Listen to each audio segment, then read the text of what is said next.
akhirat. Bolehkah Tuhannya yang mengutusnya, yang mencintainya, yang mengasihinya, membiarkan dibunuh oleh manusia-manusia laknat hanya gara-gara takut bangsanya dirampas oleh Roma? Tidak mungkin. Yesus anak manusia yang diutus oleh Tuhan tidak mungkin dibiarkan Tuhannya mati dibunuh oleh orang-orang kafir laknatullah pada zaman itu. Lalu apa kata Allah? Baca Amsal 21 nomor 18. Orang fasik, pengkhianat, pemakan suaplah yang menggantikan Yesus. Yesusnya terangkat ke langit, yang disalib adalah penggantinya. Siapa yang merasuki Yudas? Baca Yohanes 6 nomor 70.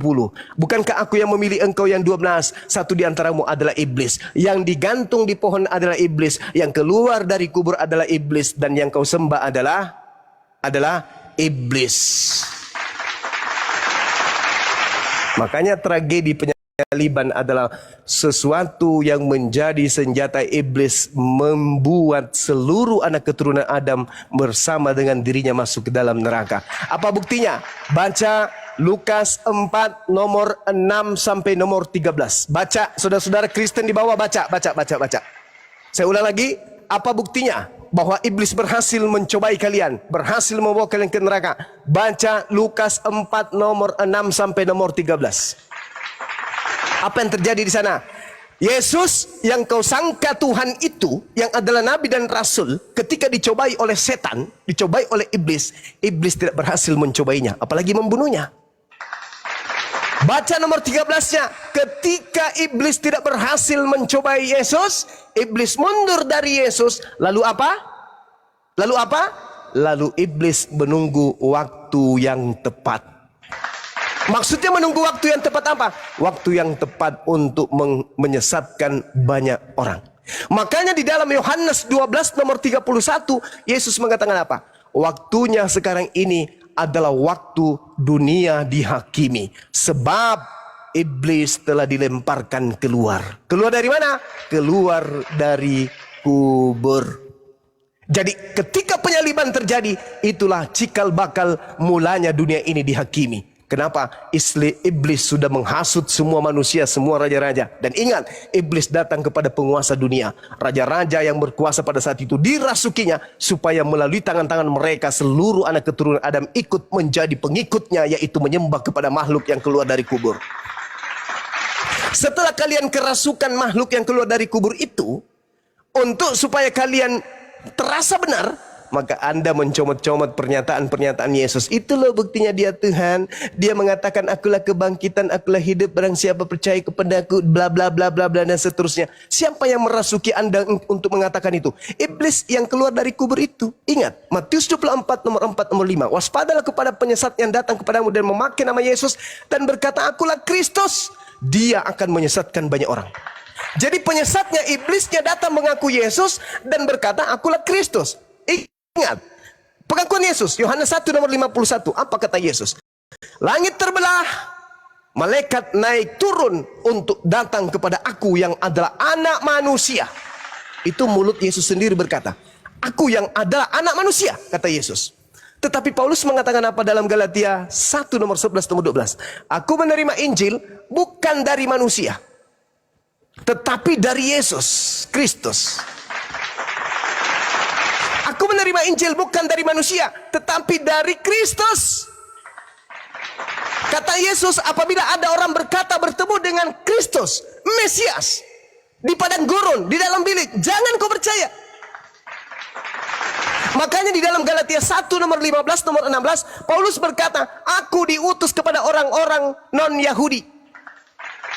Aku diutus kepada orang-orang yang tidak bersunat. Di mana dalilnya? Galatia 2 nomor 8. Petrus diutus untuk orang yang bersunat, aku diutus untuk orang yang tidak bersunat. Pertanyaannya, Petrus diutus dari Yesusnya untuk mendirikan jemaat di atas batu karang. Itu Petrus. Jemaatnya adalah orang-orang bersunat. Sedangkan Yesus yang palsu mengajarkan kemudian nabi palsunya untuk keluar dari Bani Israel. Kenapa? Karena tidak mungkin Bani Israel yang bersunat, yang tidak makan babi bisa dipengaruhi untuk makan babi dan tidak bersunat. Tidak percaya? Anda baca Kisah Para Rasul 21 nomor 15 sampai nomor 26. Bagaimana Paulus ketika bertobat, ketika dia kembali ke Yerusalem, Dia bertobat dari mengajarkan makan babi. Dia bertobat dari mengajarkan tidak bersunat. Bertobat dia dari ajaran Kristen. Dan Anda lihat di sana, Paulus kemudian melakukan pertobatan dan mentahirkan diri dan melakukan persembahan kurban. Kurban apa lagi? Yesus sudah mati.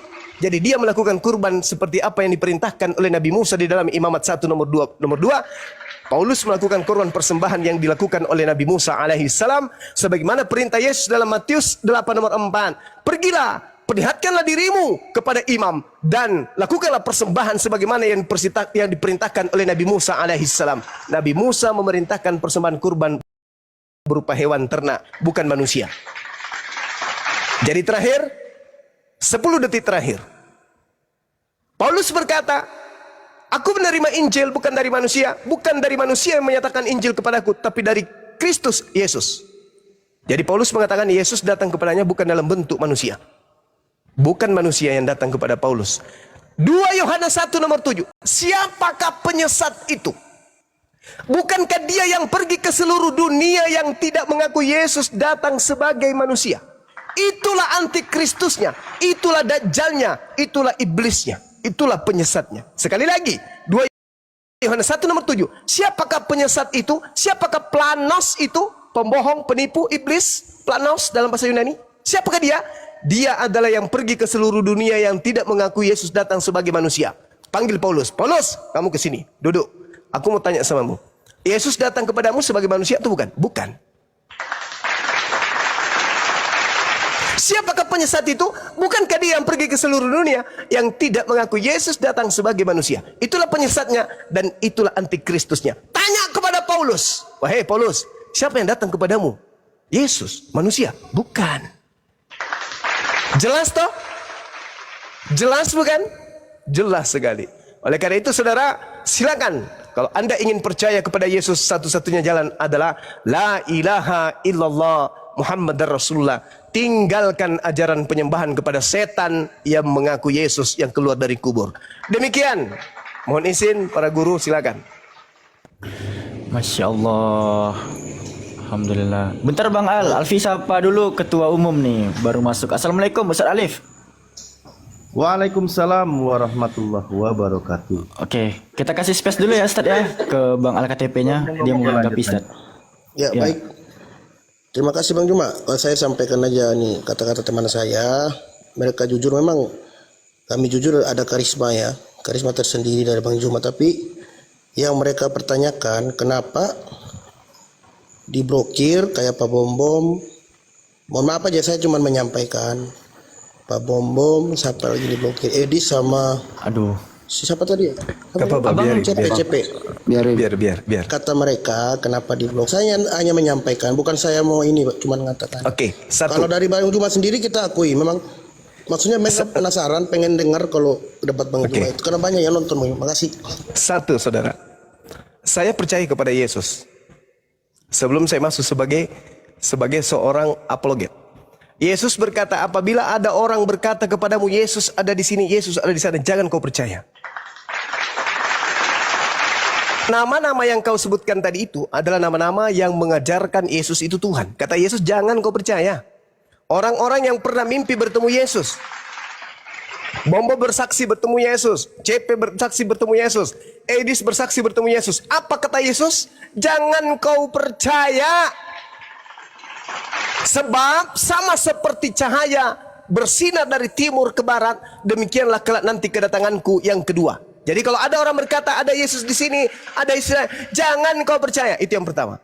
Yang kedua, wallahi demi Allah, saya tidak selamat dunia dan akhirat kalau saya pernah memblokir orang-orang yang kau sebutkan namanya tadi.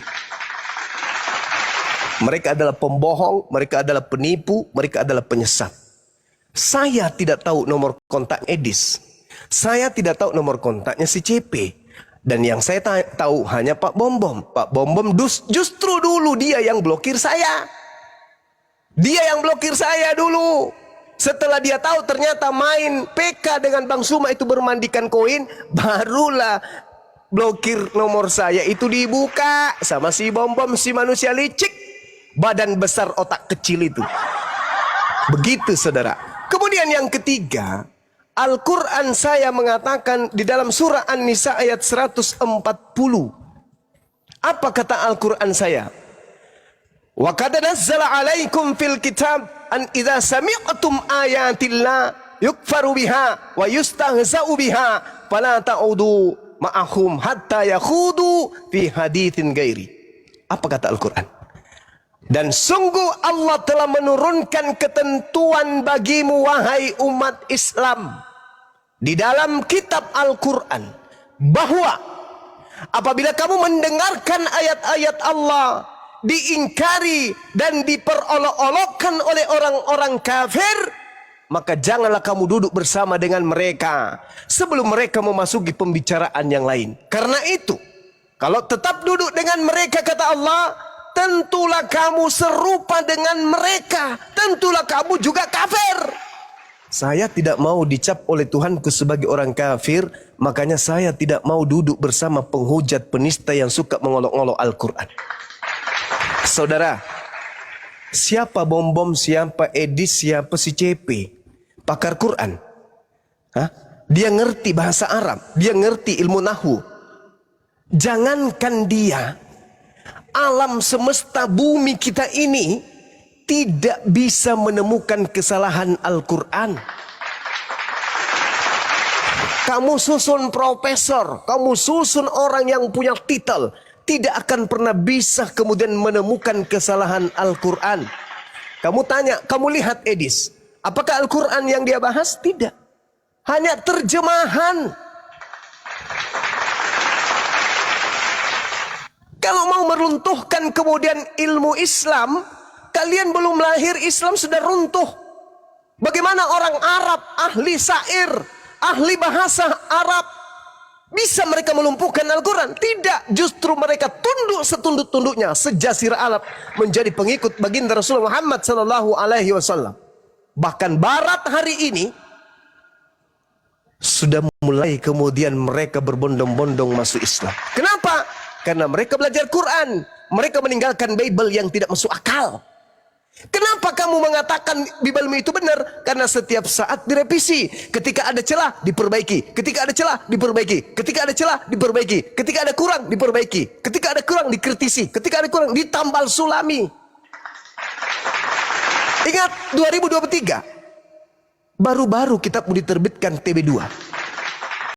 2024. Kitab kok gitu kali? Firman Tuhan kok dibuat kayak ondel-ondel? Setiap saat bisa dikoreksi, setiap saat bisa dirubah. Apa itu namanya? Dari situ aja sudah ketahuan bahwa kitabmu keteteran, tidak bisa mengikuti perkembangan zaman. Itu bukti bahwa kitab saudara bukan firman Tuhan, tapi perkataan wartawan manusia biasa yang ketika kemudian sudah tidak selaras dengan kehidupan manusia, dirubah lagi, direvisi lagi, dirubah lagi, direvisi lagi. Hanya orang stupid, bodoh dan bahlul yang mau percaya buku seperti itu. Al-Quran, kapan direvisi Al-Quran? Ada 1400 tahun silam Al-Quran seorang diri Nabi Muhammad, seorang diri Nabi Muhammad SAW meneguhkan hukum Al-Quran. Sampai hari ini tidak ada sedikit pun dunia yang bisa menundukkan itu. Dunia mana yang bisa menundukkan Al-Quran? Tidak ada. Amerika sebenci-bencinya Al-Quran, bisa dia menundukkan Al-Quan? Tidak bisa. Al-Quran masuk ke Amerika tetap menggunakan original teks. Mereka tidak ada daya dan kekuatan menghilangkan kemudian original teksnya. Kami, bangsa Arab, di negara kami ada Islam minoritas, tolong masukkan Al-Quran kepada mereka, tapi terjemahannya aja ya. Tidak ada. Kata Tuhanku, inna nahnu nazzalna dzikra wa inna lahu lahafizun. Aku yang mewahyukan Al-Quran, aku yang menjaganya. Tidak ada kekuatan di atas muka bumi ini. Begitu kemudian orang Barat ingin menghancurkan pengikut Al-Quran, ingin menjadikan kemudian pengikut Nabi Muhammad tempatnya, kotanya, negaranya, bangsanya seperti neraka. Allah membalikkan perkataannya, kotanya yang jadi neraka.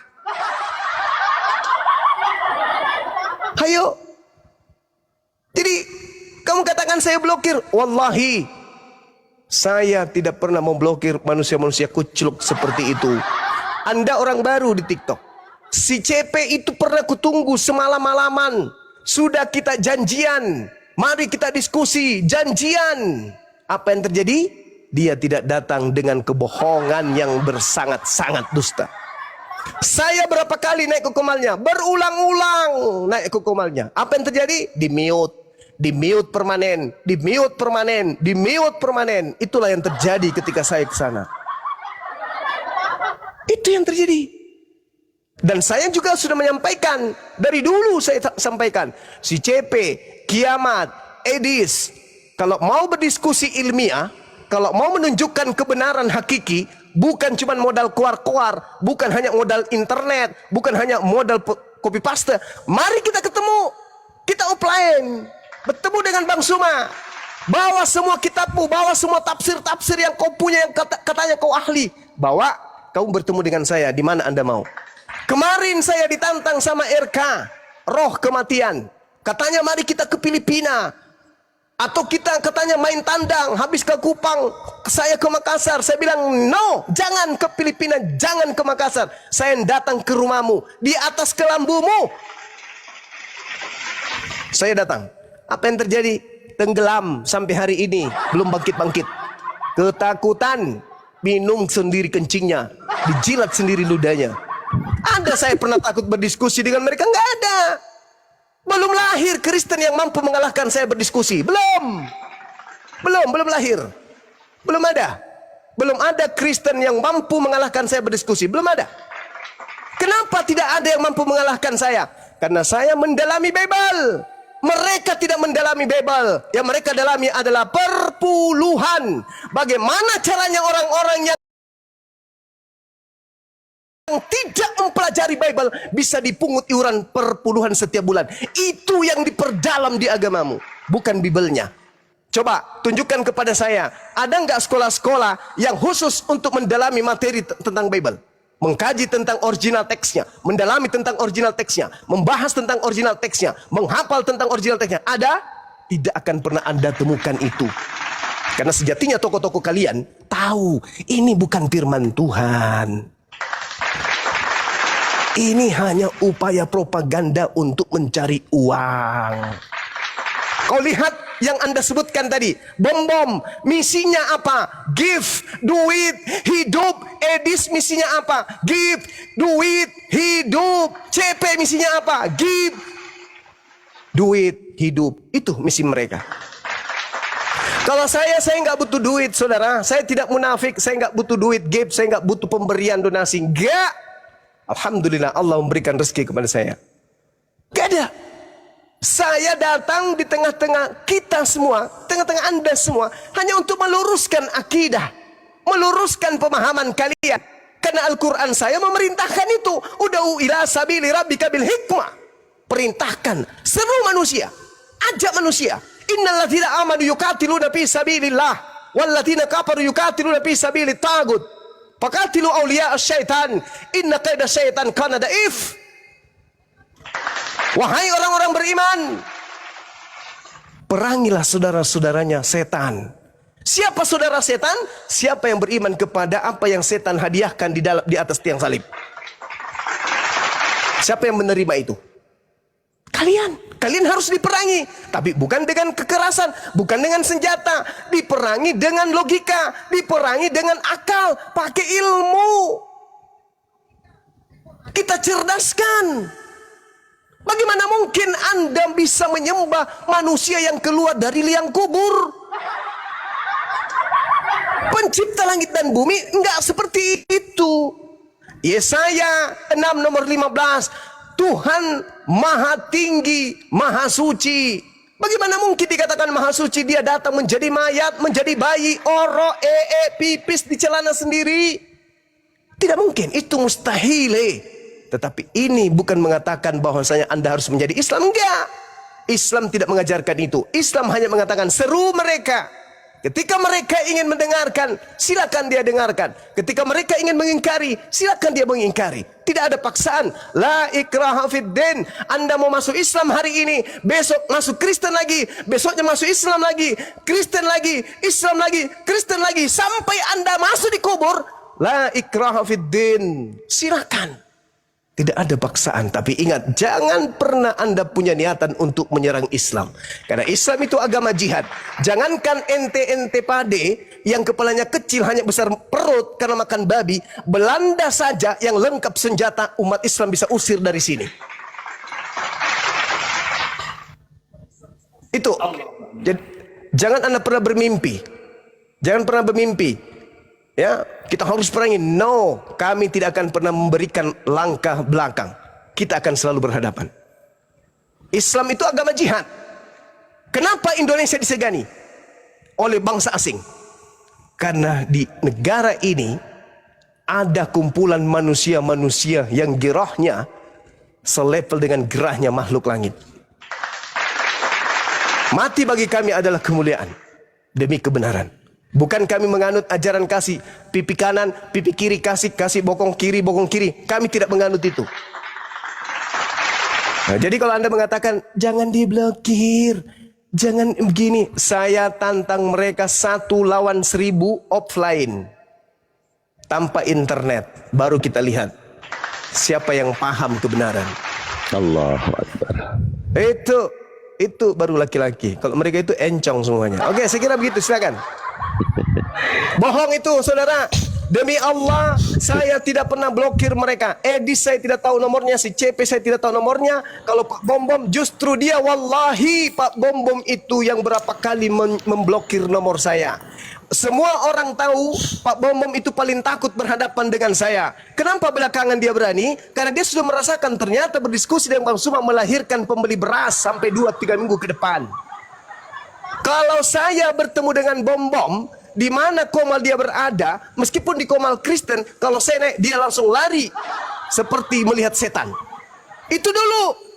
Tapi ketika dia terjebak, malu dia karena sudah banyak jemaat yang mengatakan, kenapa harus lari kalau ada Zuma? Harus bertahan. Oh iya, dia pertahankan. Apa alasannya dulu? Saya gaptek, saya tidak bisa, saya nggak tahu internet, saya nggak bisa, nanti saya dilaporkan, saya nggak bisa bikin akun lagi, saya cuma bisa di YouTube, nggak bisa di TikTok. Itu bahasa dia. Tapi ketika saya naik, dia nggak bisa lari, takut malu. Dia lihat beterbangan ikan hiu, kemudian motor, mobil, pesawat, apalagi ular naga, apalagi singa, kucing, meong, balau, tikus, lengkap semua. Langsung girahnya, lebih baik saya malu di depan jemaat daripada saya tinggalkan berdiskusi dengan Bang Suma. Karena ternyata di Bang Suma hanya 1 jam saya bisa menghasilkan pembeli beras 1 kilo, 1 ton. Saya sudah selama ini dari pagi sampai pagi, konten saya sampai 12 jam 1 konten, saya dapat koin hanya 100, 200, bahkan biasa tidak sampai 100. Begitu Bang Suma naik, meskipun saya dipermalukan, yang penting bisa makan. Itu Bom Bom itu. Itu Bom Bom. Jelas itu kalau si CP dia itu sudah malu, ku permalukan. Karena sudah dia tantang saya tunggu berjam-jam, tidak nongol-nongol. Kemenangan ada sama saya. Kalau Edis, pertemuan saya terakhir, dia sengaja di tempat yang gelap. Teman-teman semua masih ingat, dia nggak pernah lepaskan kacamata. Kenapa? Karena dia selalu lihat di data-data internet. Itu dia. Kenapa dia tidak mau kemudian offline? Kalau dia hebat, offline dong. Seperti Bang Suma dong, offline. Oh, kamu kan pakai masker, silakan kau pakai helm. Helmnya kau balik ke belakang. Yang penting kau ketemu offline dengan saya. Saya tidak butuh mukamu, saya butuh isi kepalamu. Kau ketemu dengan saya, silakan kau pakai masker, saya pakai masker, kau pakai helm. Helmnya kau putar ke belakang. Biar mukamu tidak kelihatan. Yang penting isi kepalamu bisa kau uraikan. Itu baru laki-laki. Ini menghujat agama orang, tidak pernah buka kamera. Si CP hujat di mana-mana, si Kiamat hujat di mana-mana. Sopiatul Inja Al-Quran tidak pernah buka kamera. Agama apa itu? Penganut agama apa itu? Kalau saya kan jelas, saya pakai masker, muka saya kelihatan di mana-mana. Saya kemana-mana. Bang Suma kan, orang sudah kenal. Bukan karena saya takut sampai sama kalian saya pakai masker, enggak. Karena giginya ompong 3 nggak ada. Itu aja. Saya kira begitu saudara. Sampaikan kepada penggawa-penggawa kalian. 1000 mereka berjejer. Bang Suma satu sendiri datang. Yang penting offline. Di tempat mereka di mana? Di Manado boleh. Di Medan boleh. Di Kupang boleh. Di markas kalian. Tapi syaratnya jangan sampai ada ribut. Jangan sampai ada kisruh. Karena jangan sampai negara kita ini kacau gara-gara ini. Justru karena kita tidak ingin negara kita ini kacau, maka para penghujat-penghujat Kristen harus dihentikan. Ya, saya Bang Suma bisa berdiskusi dengan baik, bisa kemudian berdebat dengan baik, tergantung kalian. Kalau kalian datang menghujat, aku habisin kalian.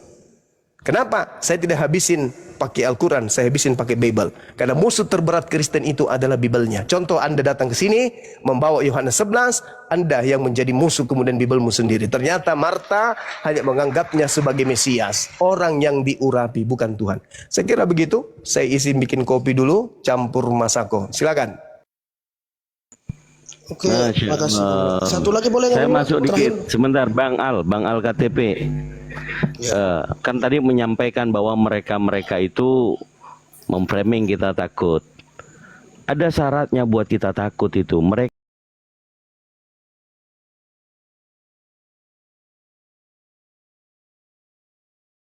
baru kami takut. Ya, gitu aja sih, Bang Al. Jadi nggak ada kata takut. Apa? Ya udah. Apalagi Bang KTP ada Pak? Apalagi? Satu aja terakhir Bang Juma. Kalau kita, apakah terjemahan Al-Quran itu sesuai dengan teks aslinya ayat Al-Quran?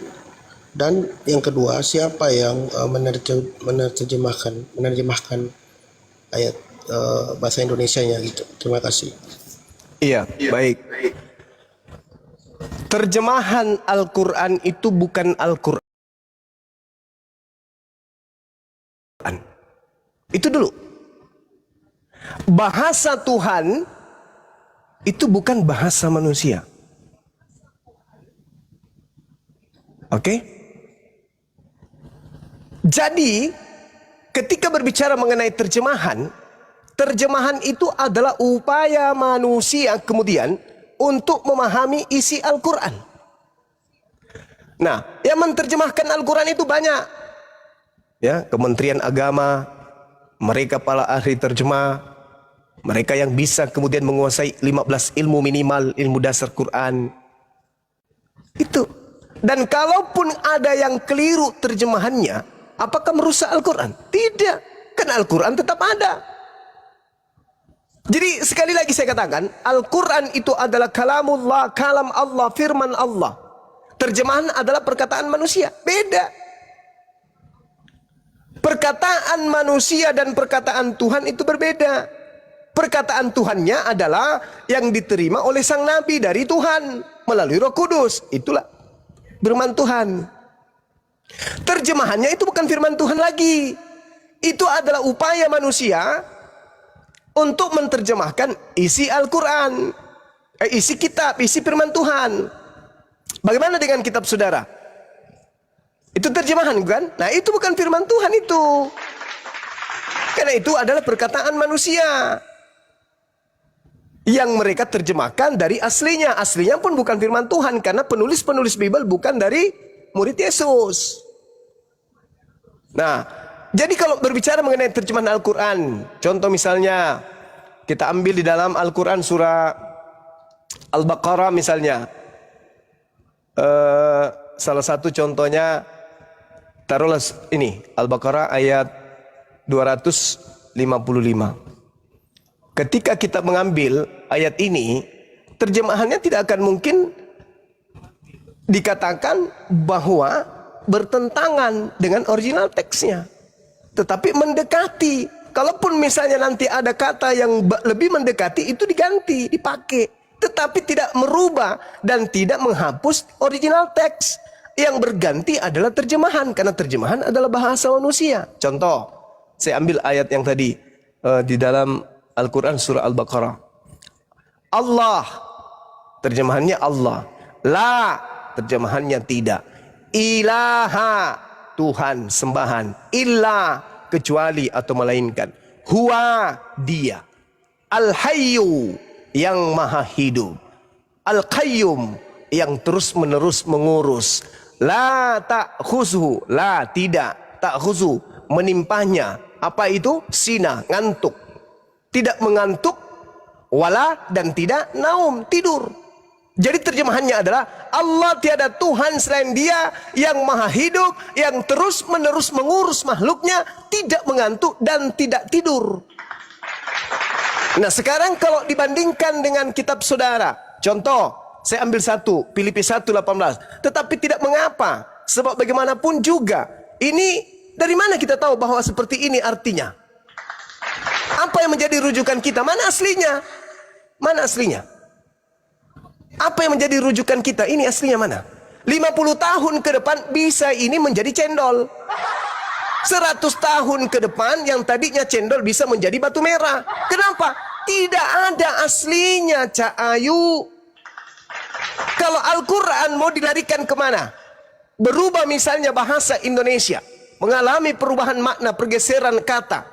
Tetapi kata Allah, la ilaha illa huwal hayyul qayyum, tidak berubah, tidak hilang. Maka tetap saja kemudian Al-Quran tidak pernah tersentuh oleh perubahan sedikit pun. Terjemahan boleh berubah karena pergeseran makna dan bahasa Indonesia. Tetapi bahasa Tuhannya tetap saja tinggal, tidak akan pernah tergantikan. Itu baru kitabullah. Siapa yang menerjemahkan ini? Mereka yang punya ilmu. Mereka para ulama. Mereka para guru. Yang punya kemudian ijazah untuk mengajarkan Al-Quran. Nah, sanad Al-Quran itu diajarkan dengan ijazah-ijazah. Orang yang punya ijazah. Ijazah ardan wasima'an. Ijazah ardan faqad. Ijazah sima'an faqad.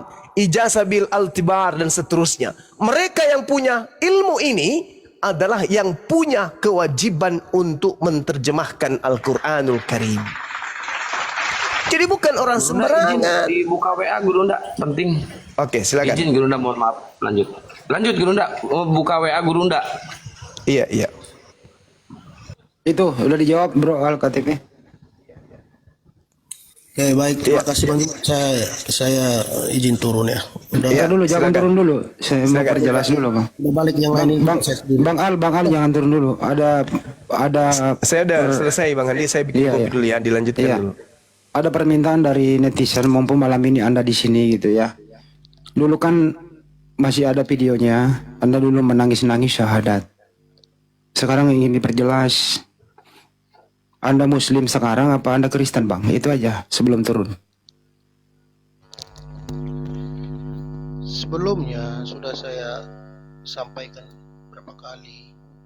Jauh suaranya bang. Jauh suaranya bang. Halo. Masih jauh bang. Coba dikondisikan dulu tuh. Jangan sambil ngecas. Kedengeran itu suara arusnya. Halo. Jangan sambil Halo? ngecas. Ya udah.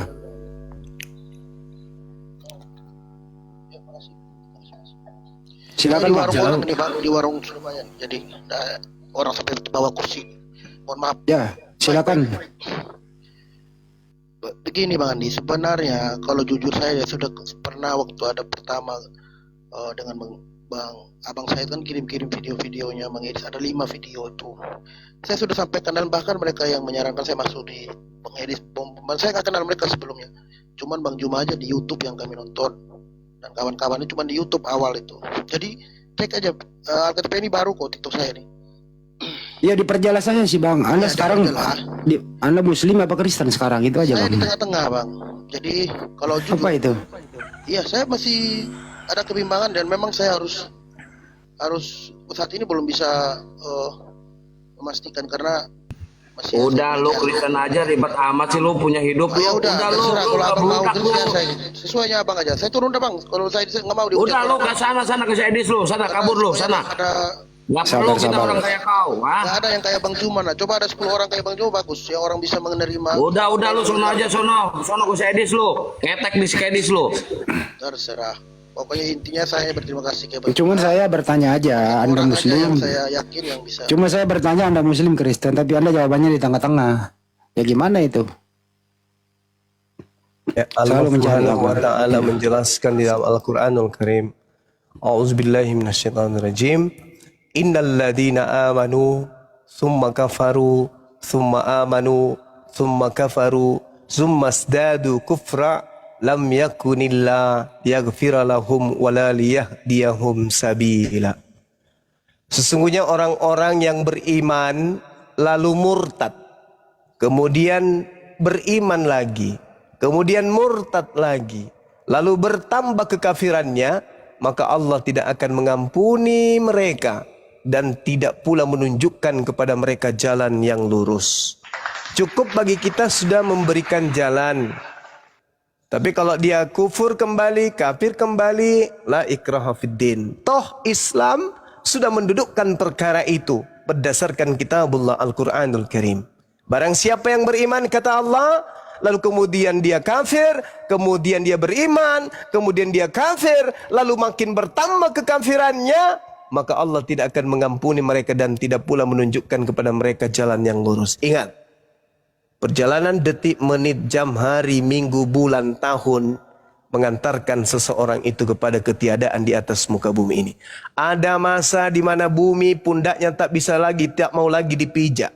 Ada masa oksigen ogah lagi masuk di dalam paru-paru orang tersebut.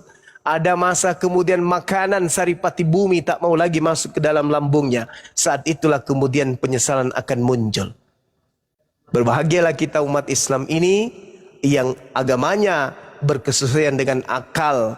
Barang yang paling berharga yang menjadi cahaya dari Allah, yaitu ruh dan akal yang ada pada diri kita, kerjasama menuntun kita dalam keridhaan Allah menuju dinul Islam yang kafah.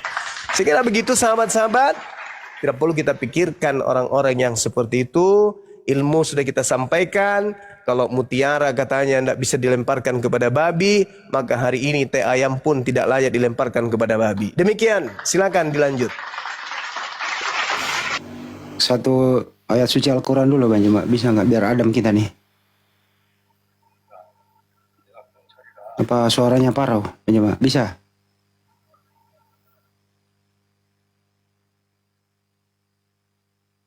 Insya Allah bisa. Surah Maryam 16 sampai ke bawah.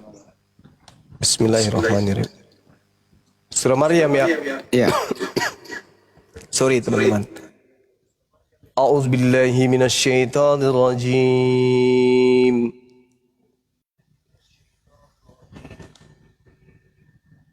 Bismillahirrahmanirrahim. Wazkur fil kitabi Maryam izin tabatat min ahliha makanan syarqiyya fattakhazat min dunihim hijaba فأرسلنا إليها روحنا فتمثل لها بشرا سويا قالت إني أعوذ بالرحمن منك إن كنت تقيا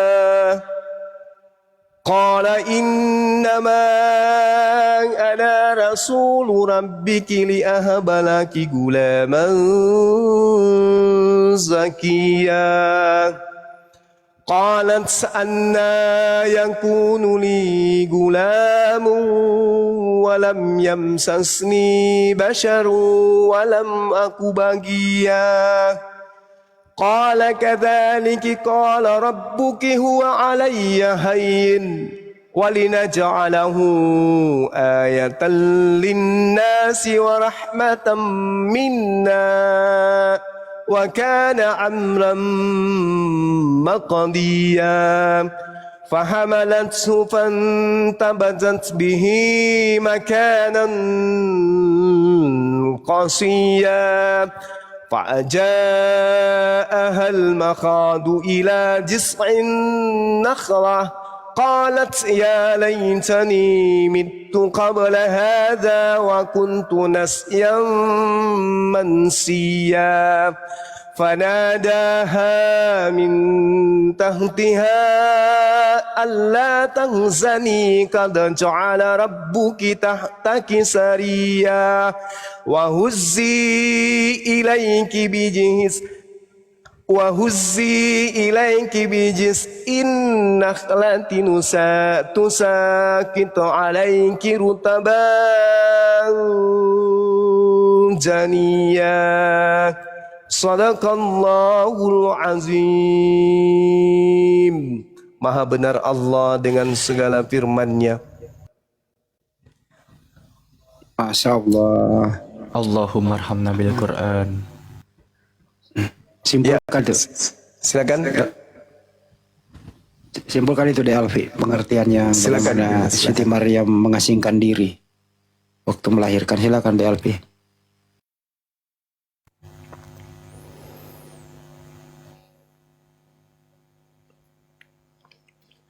Baik, dengan menyebut nama Allah yang Maha Pengasih lagi Maha Penyayang. Surah Maryam ayat ke-16.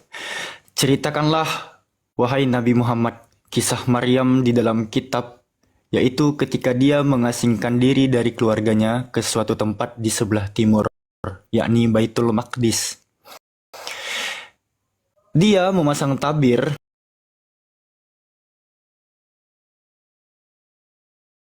kemudian dia menampakkan diri di hadapannya dalam bentuk manusia yang sempurna.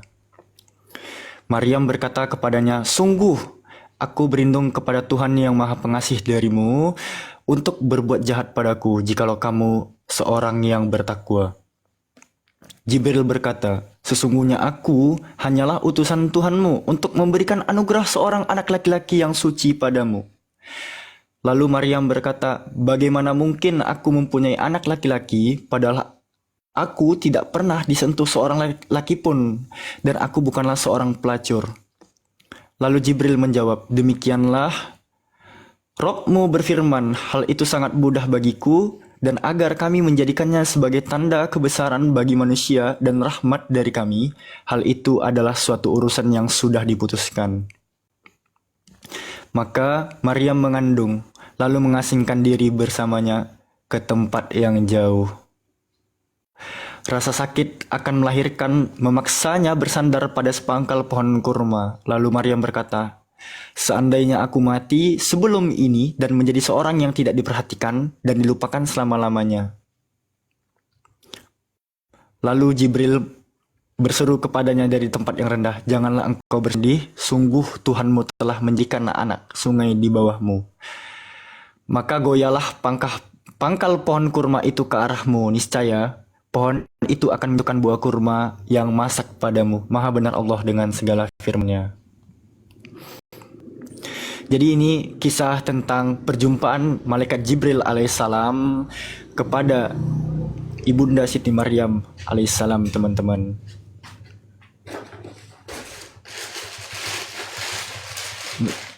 Ya, itu Dan. Masya Allah, alangkah mulianya ya Siti Maryam melahirkan seorang anak, Nabi Isa alaihissalam. Tapi di sebelah itu ada yang menyamakan, no way. Jangan sampai Anda sama-samakan dengan apa yang Anda tuhankan yang terkutuk di tiang salib. Jangan disamakan. Jauh gitu loh, bagaikan bumi dan langit. Ingat itu orang sebelah sana. Jangan disamakan. Jangan pakai lagi nama Nabi Isa alaihissalam di terjemahan Bible-mu. Itu namanya menista nabinya umat Islam. Itu dari saya. Terima kasih Bang Juma dan De Alfi. Masya Allah. Takbir. Allahu Akbar. Allahu Akbar. Ya, barangkali Pak Ketua Umum, izin monitor Pak Ketua Umum, ada yang ingin ditambahi? Pak Ketua Umum, Ustaz Alif. Wah, Ustaz Alif tidak monitor, teman-teman. Atau Kang Dito? Kang Dito. Ya jelas ya Kang Dito ya. Ya, Siti Maryam itu melahirkan di tempat yang tidak jorok. Berbeda dengan di sebelah. Betul ya Kang Dito? Betul, Masya Allah. Jadi memang berbanding kebalik. dengan yang di sebelah. Yang di sebelah itu dikatakan katanya di palungan, tapi tidak ada palungannya. Kemudian diajaknya tempat untuk nyari penginapan, tapi di kota mana, apakah waktu itu sudah ada penginapan. Tapi faktanya di Bethlehem sana, kalau melihat dari fakta historis, itu di goa teman-teman, nggak ada penginapan itu.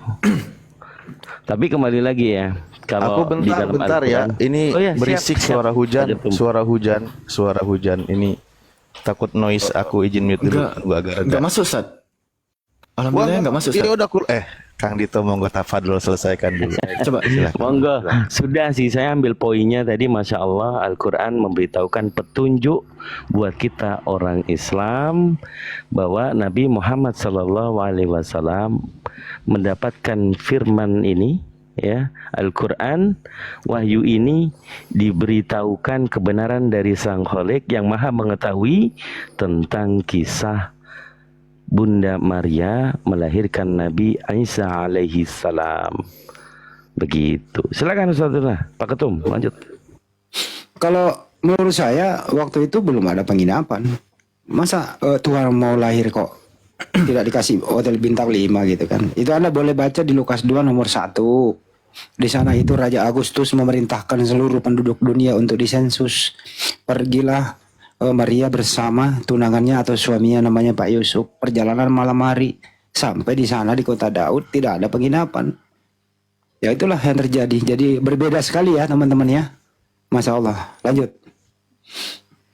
Ya, Pak Ketum silakan.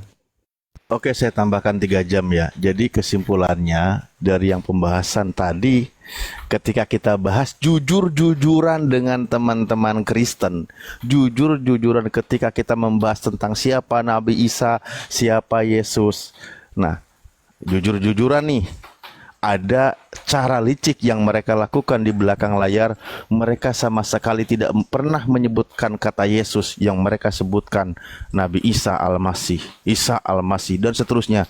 Demi apa? Demi menarget umat Islam, agar umat Islam itu murtad, keluar dari keislaman. Itu cara mereka. Jujur nih, di belakang layar dari cara-cara mereka yang bukan ranah dialog. Dalam ranah dialog pasti memang mereka akan mengatakan berbeda kan gitu. Nah, dalam pembahasan seperti ini kalau kita bahas secara jujurnya, ketika kita kupas lebih dalam lagi, siapa yang menghinakan dan siapa yang memuliakan, fakta membuktikan satu kata pun tidak ada di dalam Islam menghinakan Nabi Isa alaihissalam. Tetapi wajib prinsip imannya teman-teman Kristen harus mengimani Yesuslah yang mati terkutuk di kayu salib. Jadi siapa yang ajarannya kutuk mengutuk, dan siapa ajarannya yang memuliakan Nabi Isa, memuliakan utusan Tuhan. Di sini kita bisa membuktikan. Ya. Bisa kita simpulkan. Bahkan tadi sudah ngobrol dengan siapa tadi tuh? Si siapa? Lupa jadi aku di sini ya. Oh, King Richard.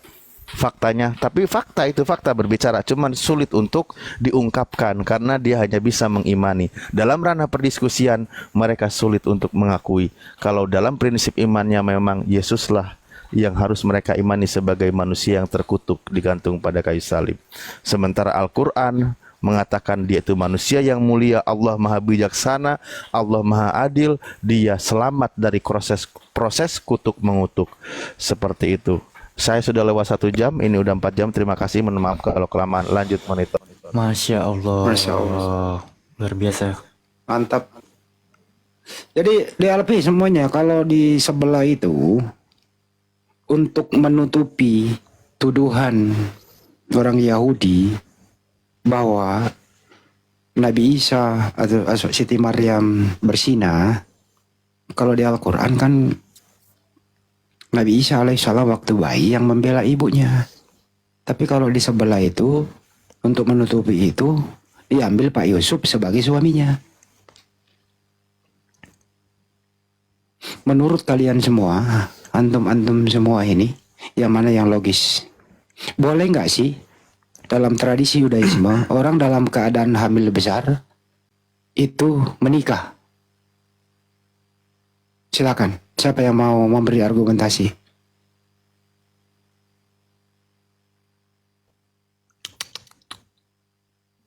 Ayo bernapas. Berat Siapa yang ini, mau bernapas nih? Silakan kan Dito. berat ini, sulit ini. Berat. Ini praktisi Yahudi yang bisa jawab ini, Bang Handi. Kalau dalam Islam hukum aja. Yahudi, kalau Islam jelas enggak. Apa? Ya sama lah. Mereka menghadirkan tokoh pembantu untuk menutupi tuduhan kalau Maria itu hamil, kan gitu. Itulah yang tadi kita sebutkan. Sebenarnya lebih cantik caranya Pegadaian karena slogannya mengatasi masalah tanpa masalah. Kan gitu. Tapi ini mengatasi masalah dengan menghadirkan masalah baru. Padahal sebenarnya ya memang Maria itu hamil tanpa memiliki seorang suami. Faktanya memang begitu. Dihadirkanlah agar tidak ada tuduhan terhadap Yesus atau terhadap Maria sebagai wanita zina. Dihadirkanlah sosok ayah sambung agar ini dianggap sebagai anak dari Yesus. Padahal faktanya bukan. Akhirnya masalah baru hadir. Dibuatkanlah silsilahnya, larinya kepada ayahnya, padahal itu bukan ayah asli. Bunyi ayatnya pun anggapan orang dia itu anak Yusuf, padahal aslinya bukan anak Yusuf. Jadi gimana? Sebuah drama yang dimuat gitu, ya masih agak seruan drama Korea katanya. Lanjutlah. Iya, jadi secara tidak langsung mereka itu membuat Yosef atau Yusuf adalah ayah tiri Tuhan, teman-teman. Jadi Tuhan itu punya ayah tiri di dalam doktrin mereka gitu. Tuhan punya bapak tiri ya. Ya, di sini ada Bang Lupa Hutang. Bang Lupa Hutang. Ya bang, assalamualaikum. Waalaikumsalam. Ada yang ingin disampaikan, Bang? Ya ada bang, ada. Oke, baik. Apa tuh? Itu yang akun AlKTP itu kayaknya punya 2 akun, pernah masuk ke akunnya Bang Juma waktu itu. Orangnya udah nggak ada di sini, Bang. Kita nggak buka Nggak, cuman sesi mau ngasih curhat. tahu aja, mau ngasih tahu Bang Juma.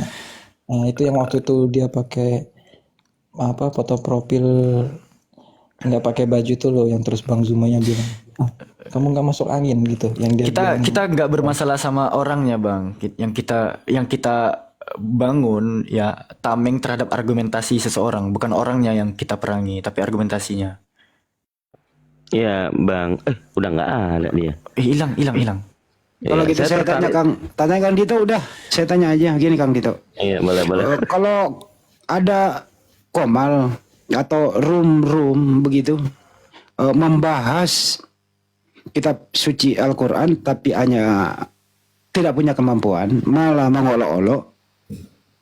Terus bagaimana kalau ada muslim naik di sana? Gimana hukumnya? Silakan.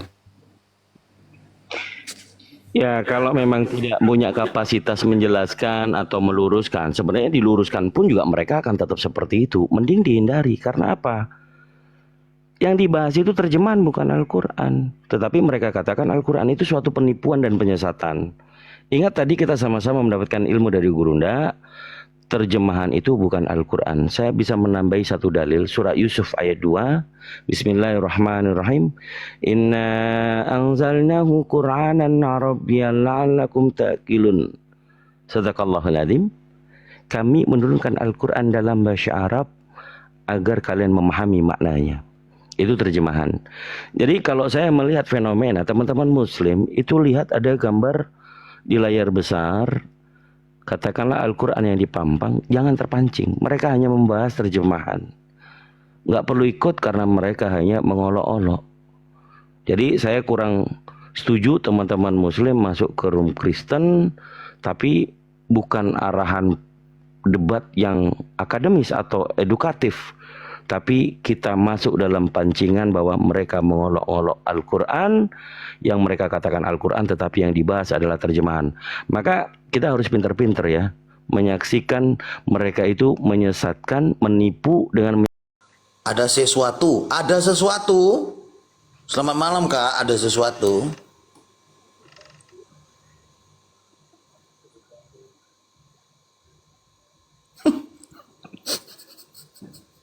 Opo iki wong iki kabeh iki.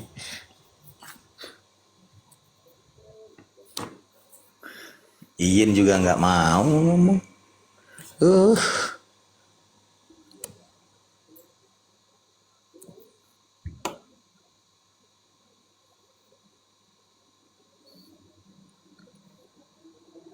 kepental dia. Naik lagi. Aku nggak mau mod ini. Kamim 123, selamat malam abangku. Kamim 123, monitor abangku.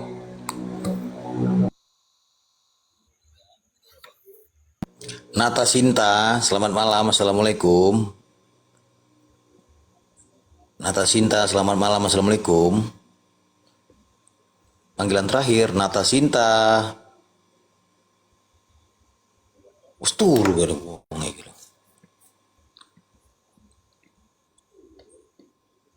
Kamim 123, selamat malam.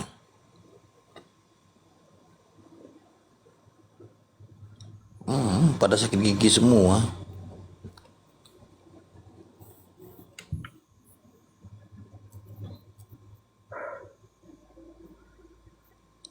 Otak cerdas, ini pasti cerdas ini. Pasti cerdas ini, yakin aku nih. Otak cerdas. Ata, ada yang mau ditanyakan? Pura-puranya dia. Salon, gitu. Salon. Aduh ya Allah. Ayo. Oh, jambak tuh hidrogen nih. Ha, kau bahasamu jangan kayak gitu.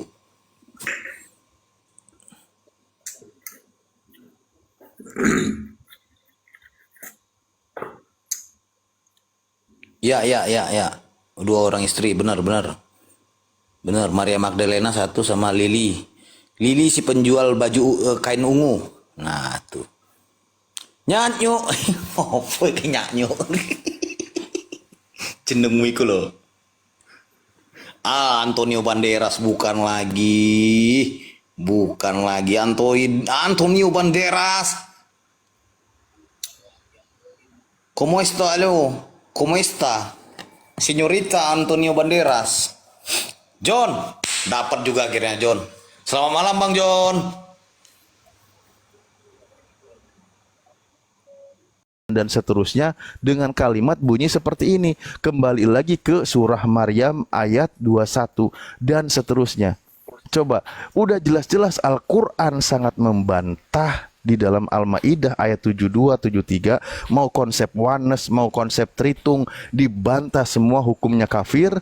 Ini dengan tegas dia katakan apa? Allah menjelma menjadi manusia. Manusia ini adalah Isa Al-Masih. Ini caranya mereka ini, cara misionaris. Ini sangat lembut, halus. Framingnya sangat lembut. Dia membuat sebuah narasi seolah-olah dari awal itu memang layak ini untuk dibenarkan. Dia ngutip-ngutip ayat Al-Quran seolah-olah umat Islam nyaman di sini untuk membacanya. Tapi endingnya adalah bagaimana melegalkan, menuhankan Nabi Isa dan juga harus mengimani kalau Nabi Isa itu mati di kayu salib. Ini yang dia mau. Ini yang dia mau gitu loh. Makanya saya jijik dia mengatakan, itulah kenapa dia ya kalau dalam perdiskusian dia mengatakan beda, tapi bagaimana caranya di belakang layar dia menipu umat Islam. Dengan kalimat-kalimat seperti ini, tidak ada satupun kata Yesus, yang ada hanya Isa Al-Masih dan kata Allah. Dia menghina Allah, menghina Nabi Isa. Demi Allah saya katakan menghina. Karena apa? Karena kitabnya tidak menyebut kata Allah, tidak menyebut kata Isa Al-Masih, hanya menyebut kata Yesus dan kata Theos. Hoios ho Theos, anak Theos. Yesus anak Theos. Kalau dia katakan Yesus adalah Theos yang menjelma jadi manusia, bodoh amat, umat Islam nggak akan merasa dirugikan. Tapi dengan mengatakan Allah menjelma menjadi manusia, yaitu manusianya Isa Al-Masih, itu sangat menghinakan umat Islam. Ini cara misionaris liciknya begini. Ini yang membuat perdebatan tidak akan pernah berhenti. Mereka selalu memetik api pertikaian. Ini namanya misionaris balul. Spektrum C6. Dan orang kayak begini ya layak untuk kita sadarkan dengan cara beradab lah tentunya ya. Tapi ini orang beraninya menulis di belakang layar aja. Tapi ini sudah hampir sama dengan Estefanias kayaknya ini orang ini. Websitenya mudah-mudahan kalau perlu kita LP kan ya, kita perlu laporkan ini website kayak gini gitu. Coba ditumbangin dulu. Nggak, Alfi izin turun daeng, tapi sedikit yang mau Alfi sampaikan. website Isa Almasih, Isa dan Islam, Isa dan Quran, Isa dan Al-Fatihah, itu kemungkinan akan Alfi lock dan akan Alfi kunci sebagai bahan materi untuk mengisi artikel di website mesia.org.